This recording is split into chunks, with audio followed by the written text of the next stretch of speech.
ಒಳಗೆ ಬನ್ನಿ.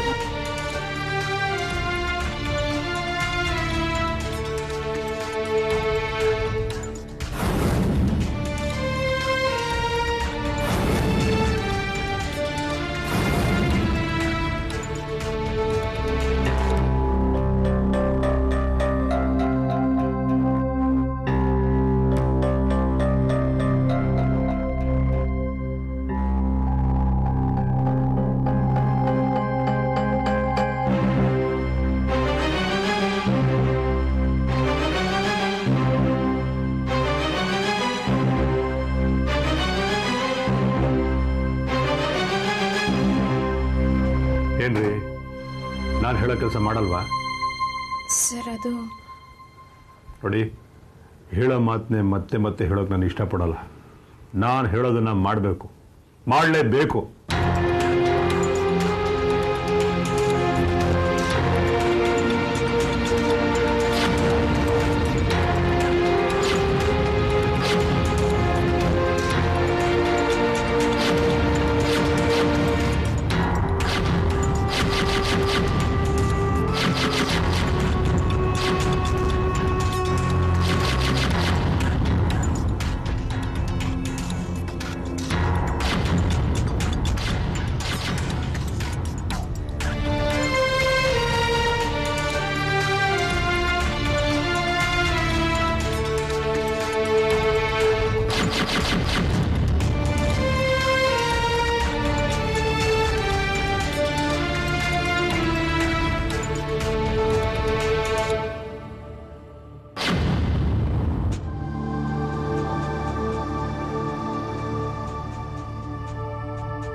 ಸರ್, ರೇ, ಅಮೃತನ್ ಕರೀರಿ.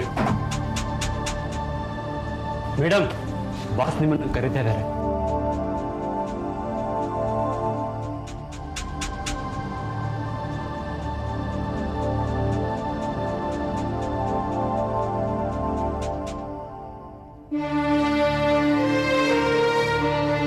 ಮೈ ಕಮಿನ್ ಸರ್? ಕಮೆ. ಅಮೃತ, ಇವತ್ತಿಂದ ಕ್ಯಾಶ್ ಹ್ಯಾಂಡಲ್ನ ನೀವು ಮಾಡಿ. Sir, Vasanthi. Don't ask question, do what I say.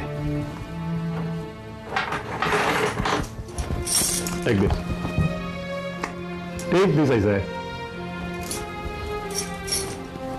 You may go.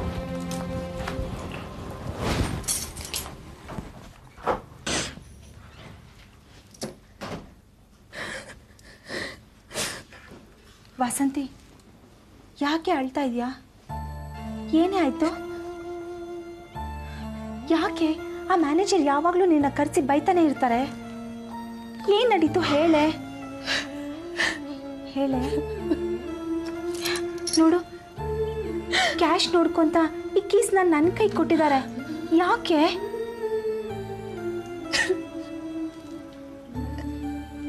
ಏನಾಯ್ತು ಇಷ್ಟೊಂದು ಅಳ್ತಾ ಇದೆಯಾ? ಹೇಳಿ, ಏನ್ ನಡೀತು ಅಂತ. ಯಾಕೆ ಬೈದ್ರು? ಏ ವಾಸಂತಿ,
ಇವತ್ತಿಂದ ಕ್ಯಾಶ್ ಹ್ಯಾಂಡಲ್ನ ನೀವು ಮಾಡಿ.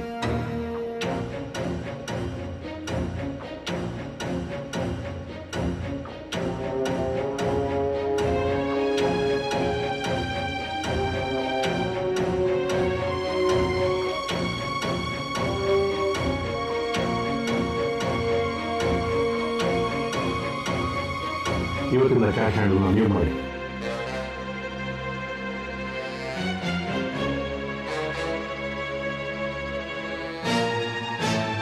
ಇವತ್ತಿಂದ ಕ್ಯಾಶ್ ಹ್ಯಾಂಡಲ್ನ ನೀವು ಮಾಡಿ.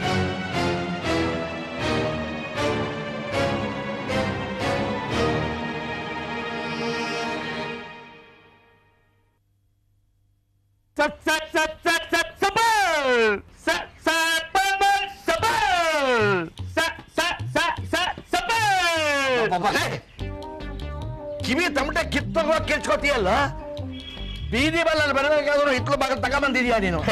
ಎಷ್ಟಾರು ನಿಮ್ಮನೆ ಆಳ್ ಮಗಲ್ ಹೋಗ್ಬುದ್ದಿ, ನನಗ್ ಬೀದಿ ಬಾಗಿಲು ಒಂದೇ, ಹಿತ್ಲು ಬಾಗಿಲು ಒಂದೇ. ಅದಕ್ಕೆ ಅಲ್ಲಿ ಇಲ್ಲಿ ಬೆಳೆದ ಕೊಳತ್ ಸೊಪ್ಪನ್ನೆಲ್ಲ ತುಂಬ್ಕೊಂಡ್ ಬಂದ್ಬಿಟ್ಟೆ ಮಾರಕ್ಕೆ. ಇದೇ ಬುದ್ಧಿ ಇಂತ ಮಾತಾಡ್ತೀರಾ? ಭೂಮಿ ಆಗ್ಬಿಟ್ಟು ಸೊಪ್ಪನ ನೇರವಾಗಿ ನಿಮ್ ಮನೆಗೆ ತಗೊಂಡ್ಬಂದಿದೀನಿ. ಇಲ್ಲೇನ್ ಕಾಣುತ್ತೆ ನಿಂಗೆ? ಸೊಪ್ಪು ಭೂಮಿಯಲ್ಲಿ ಆಕಾಶದಲ್ಲ ಬಿಡುತ್ತೆ. ಆಹಾ ಲೋ, ಈ ನಿನ್ನ ಕೊಳತು ಸೊಪ್ಪನ್ನ 6 ತಿಂಗಳು ಉಪವಾಸ ಸಾಯ್ತಿರೋ ಆಡ್ಗೆ ಹಾಕಿದ್ರು ಮುಟ್ಟೋದಿಲ್ಲ ಕಣೋ. ಅಂತಂದ್ರೆ ಮನುಷ್ಯರಿಗೆ ಮಾರೋಕ್ ಹೊರಟಿದೆಯಲ್ಲ. ಒಟ್ಟಾಗಿ ಸೊಪ್ಪು ಸೊಪ್ಪು ಅಂತ ಅಲ್ದು ನೀನು ಸೊಪ್ಪಾಗಿ ಹೋಗ್ಬಿಡ್ಬೇಕಷ್ಟೇ. ಯಾಕೆ ಬೇಕಿತ್ತೋ ನೀನು ಈ ಕರ್ಮ? ನಮ್ಮ ಮನೇಲಿ ಆಳ ಮಗನಾಗಿ 4 ಗೋಡೆ ಮಧ್ಯೆ ನೆರಳಲ್ಲಿದ್ಯಪ್ಪ. ಇವ ನೋಡು, ಬಿಸ್ತಲ್ಲಿ ಅಲ್ದು ಅಲ್ದು ಕೆಂಪಗಾಗಿ ಹೋಗ್ಬಿಟ್ಟೆ. ಇನ್ನು 4 ದಿನ ಆಮೇಲೆ ಕಪ್ಪಗಾಗ್ಬಿಡ್ತೀಯ. ನಮ್ಮ ಮನೆ ಬಿಟ್ಟು ತಪ್ಪು ಮಾಡಿದೆ ಕಣೋ ಬೆಪ್ಪ ತಗಡಿ. ಸಾಕು ಬೆಳೆಸಿಬಿಡಿ ನಿಮ್ಮ ಮಾತನ್ನ. ನಿಮ್ ಮನೇಲಿ ನೀವೆಲ್ಲ ಉಂಡು ಮಿಕ್ಕಿದ್ದೆ ಊಟ, ನೀವ್ ಅರ್ಧ ಬಿಸಾಕಿದ್ದೆ ಬಟ್ಟೆ, ಕತ್ತೆ ತರ ದುಡ್ಸ್ಕೋತಿದ್ರಿ, ನಾಯಿ ಬೋದಂಗ್ ಬೋಯ್ತಿದ್ರಿ, ಇರುವೆಗೆ ಹಾಕ್ದಂಗ್ ಹಾಕ್ತಿದ್ರಿ. ನೀವು ಕೊಟ್ಟಷ್ಟೇ ಸಂಬಳ. ಇವಾಗ ಹಂಗಲ್ಲ ಬುದ್ಧಿ, ಆನೆ ತರ ಅಲಿತೀನಿ, ಸಿಂಹ ತರ ಕಿರಿಸ್ತೀನಿ, ನರಿ ತರ ವ್ಯಾಪಾರ ಮಾಡ್ತೀನಿ. ನಿಮ್ಮನೆ ಲೀಲೆ ಹೆಂಗಿದ್ದವನು?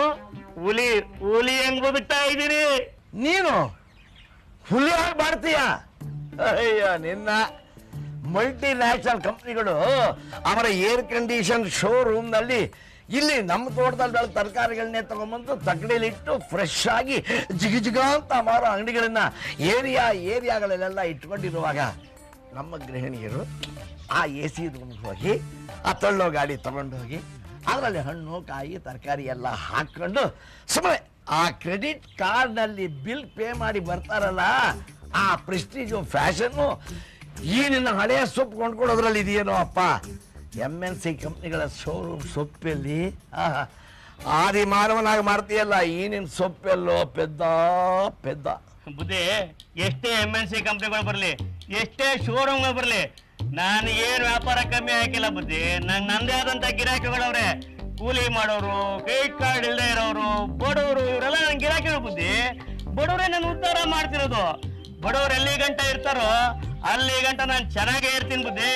ನಿಮ್ ತಾವ್ ಮಾತಾಡ್ತಿದ್ರೆ ನಾನು ಸೊಪ್ಪು ಖರ್ಚ ಹಾಕಿಲ್ಲ, ಬರೀ ಮಾತು ಖರ್ಚೈತೆ.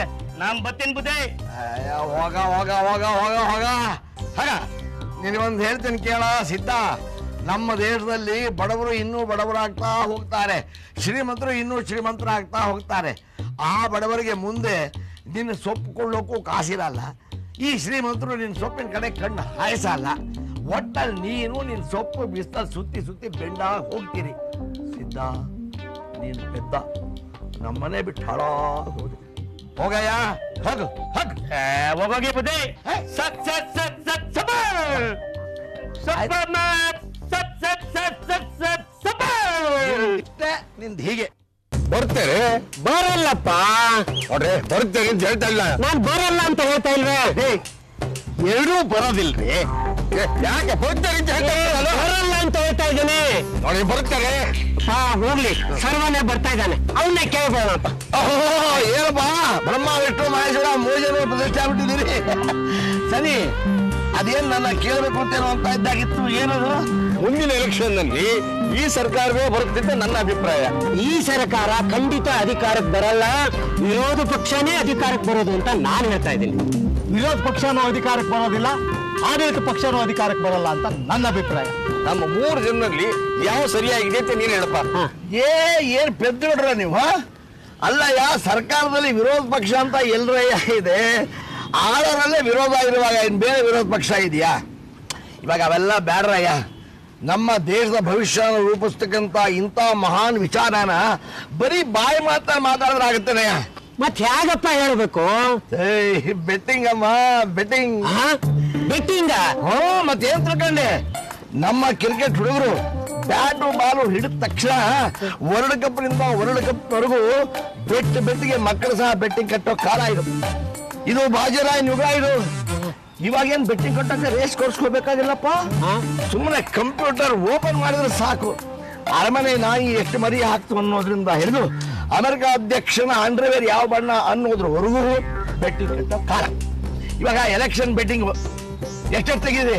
ನಾನು ಹೇಳಿದೆ ಸರಿ ಇತ್ತ, 1,000 ರೂಪಾಯಿ ಬೆಟ್ಟಿಂಗ್. ನಾನು ಹೇಳಿದ್ ನಡಿಲಿಲ್ಲ ಅಂತ ಅಂದ್ರೆ ನಾನು 1,000 ರೂಪಾಯಿ ಕೊಡ್ತೀನಪ್ಪ. ನಂದು 1,000 ರೂಪಾಯಿ. ಹೌದಾ? ಎಲ್ಲಿ ತೆಗಿರಿ 1,000 ರೂಪಾಯಿ. ಎಲೆಕ್ಷನ್ ನಡೆದು ರಿಸಲ್ಟ್ ಬಂದ ಮೇಲೆ ನಿಮ್ಮಲ್ಲಿ ಯಾರು ಗೆದ್ದಿರ್ತೀರಿ ಅವ್ರಿಗೆ 2,000 ರೂಪಾಯಿ ಕೊಡ್ತೀನಿ. 2,000 ರೂಪಾಯಿ, ಇನ್ನೊಂದು 1,000 ರೂಪಾಯಿ ಅದು ನನಗೆ ಅಲ್ಲಪ್ಪ. ಎಲೆಕ್ಷನ್ ನಡೆಯೋದು 6 ತಿಂಗಳೋ 3 ತಿಂಗಳೋ ಗೊತ್ತಿಲ್ಲ. ಅದು ನಡೆಯೋವರೆಗೂ, ರಿಸಲ್ಟ್ ಬರೋವರೆಗೂ ನಿಮ್ಮ ದುಡ್ಡನ್ನ ಸುರಕ್ಷಿತವಾಗಿ ನನ್ನ ಹತ್ರ ಇಟ್ಕೊಂಡಿದ್ದು ಆಮೇಲೆ ಗದ್ದರ್ಗೆ 1 to double ಕೊಡಲ್ವಾ? ಅದಕ್ಕೆ ಕಮಿಷನ್. ಬೆಟ್ಟಿಂಗ್ ಕಟ್ಟೋದು ನಾವು, ದುಡ್ಡು ನಮ್ದು. ಇಟ್ಕೊಂಡು ಕೊಡೋದಕ್ಕೆ 1,000 ರೂಪಾಯಿ ಕೊಡ್ಬೇಕಾ? ಅದೆಲ್ಲ ಆಗೋದಿಲ್ಲ. 1,000 ರೂಪಾಯಿ ನಂಬತ್ತೇ ಇರುತ್ತೆ, ಸೋತ ನಾವೇ ಕೊಡ್ತೀವಿ. ಏನ್ ಕೆಟ್ಟ ಬುದ್ಧಿರಯ್ಯ ನಿಮ್ದು. ನಾನೇನೋ 1,000 ರೂಪಾಯಿ ಕಮಿಷನ್ ಬರುತ್ತೆ ಅಂತ ಆಸೆ ಪಟ್ರೆ ಅದಕ್ಕೂ ಕಲ್ಲಾಗ್ತಿರಲ್ಲಯ್ಯ. ಹೋಗ್ಲಿ, ತಲಾಗ 500 ಕೊಡ್ರಯ್ಯ. ನನಗೆ ಸ್ವಲ್ಪ ತಾಪತ್ರಯ ಇದೆ. ನಾನು ಕೊಡ್ತೀನಿ. ಏನ್ ಮಗ ಬಹಳ ತಾಜಾ ಮಾಡ್ತಾ ಇದ್ದಾನೆ.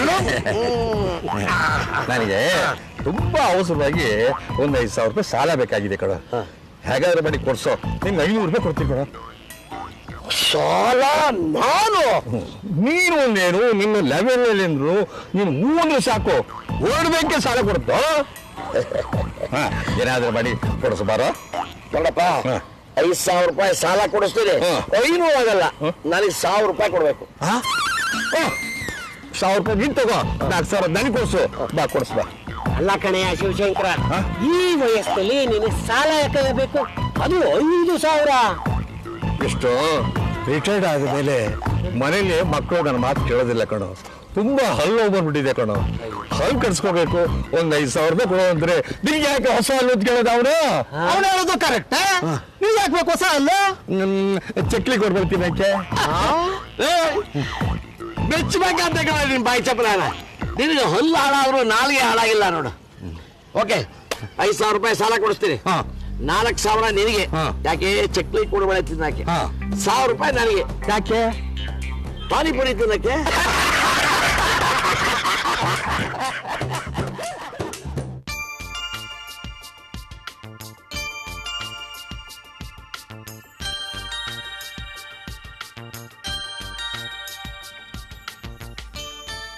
ಏನು ಅಮೃತ ಅವರೇ, ಅಷ್ಟೊಂದು ಸೀರಿಯಸ್ ಆಗಿ ಏನೋ ಬರಿತಾ ಇದ್ದೀರಾ ಕಾದಂಬರಿನ?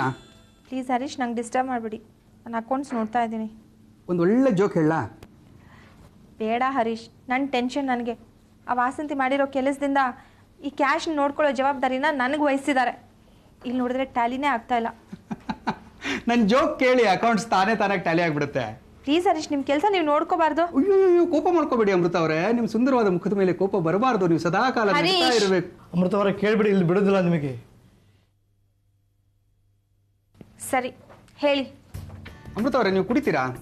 ನಾನು ಕುಡಿತೀನಿ, ಕುಡಿಸ್ತೀರಾ? ನಿನಗಲ್ಲೇ ಯಾಕೆ ಹೇಳಿದ್ದು ಅವ್ರಿಗೆ? ಅಯ್ಯೋ ರಾಮ, ಅದಕ್ಕೆ ಕೋಪ ಮಾಡ್ಕೊಳ್ತೀರಾ? ನಾನು ಕೇಳಿದ್ದು ಟೀ ಕಾಫಿ ಕುಡಿತೀರಾ ಅಂತ. ಹರೀಶ್, ಜೋಕ್ ಹೇಳ್ತೀನಿ ಅಂತ ತಾನೇ ಹೇಳಿದ್ದು, ಹೇಳಿ. ಒಂದ್ಸರಿ ಏನಾಯ್ತು ಗೊತ್ತಾ, ಇಬ್ರು ಕುಡುಕರು ಚೆನ್ನಾಗಿ ಕುಡಿದ್ಬಿಟ್ಟು ಮಧ್ಯರಾತ್ರಿ 12 ಗಂಟೆಗೆ ರಸ್ತೆ ಮಧ್ಯದಲ್ಲಿ ನಿಂತ್ಕೊಂಡು ಜಗಳ ಮಾಡ್ತಾ ಇದ್ರಂತೆ. ಮೇಲ್ಗಡೆ ಕಾಣ್ತಾ ಇರೋದು ಸೂರ್ಯನ ಚಂದ್ರನ ಅಂತ. ಒಬ್ನು ಸೂರ್ಯ ಅಂತ ಹೇಳ್ತಾ ಇದ್ದಾನೆ, ಒಬ್ನು ಚಂದ್ರ ಅಂತ ಹೇಳ್ತಾ ಇದ್ದಾನೆ. ಹೀಗೆ ಜಗಳ ನಡೀತಾನೇ ಇದೆ. ಅಷ್ಟರಲ್ಲಿ ಏನಾಯ್ತು ಗೊತ್ತಾ, ಒಬ್ನು ಸೈಕಲ್ ತುಳ್ಕೊಂಡು ಅಲ್ಲಿಗೆ ಬಂದಂತೆ. ಈ ಗುರುಕರು ನಿರ್ಧಾರ ಮಾಡಿದ್ರಂತೆ, ನಾವು ಹೀಗೆ ಜಗಳ ಮಾಡ್ತಾ ಇದ್ರೆ ಬೆಳಗಾಗುತ್ತೆ, ಅವ್ರನ್ನ ಕರೆದು ಕೇಳೋಣ ಅಂತ. ಸ್ವಾಮಿ ಬನ್ನಿ, ಇಲ್ಲಿ ನಮ್ಮಿಬ್ಬರ ಮಧ್ಯದಲ್ಲಿ ಒಂದು ಜಗಳ ನಡೀತಾ ಇದೆ, ನೀವೇ ಬಗೆಹರಿಸ್ಬೇಕು. ಅಲ್ಲಿ ಮೇಲ್ಗಡೆ ಕಾಣ್ತಾ ಇರೋದು ಸೂರ್ಯನ ಚಂದ್ರನ. ಅದಕ್ಕೆ ಆ ವ್ಯಕ್ತಿ ಒಂದ್ಸರಿ ಮೇಲೆ ಒಂದ್ಸರಿ ಅವ್ರ ಮುಖ, ಒಂದ್ಸರಿ ಮೇಲೆ ಒಂದ್ಸರಿ ಅವ್ರ ಮುಖ ನೋಡ್ಬಿಟ್ಟು ಹೇಳಿದಂತೆ, ಕ್ಷಮಿಸಿ ಸ್ವಾಮಿ, ನಾನು ಈ ಊರವನಲ್ಲ ಅಂತ ಹೇಳಿದಾಗ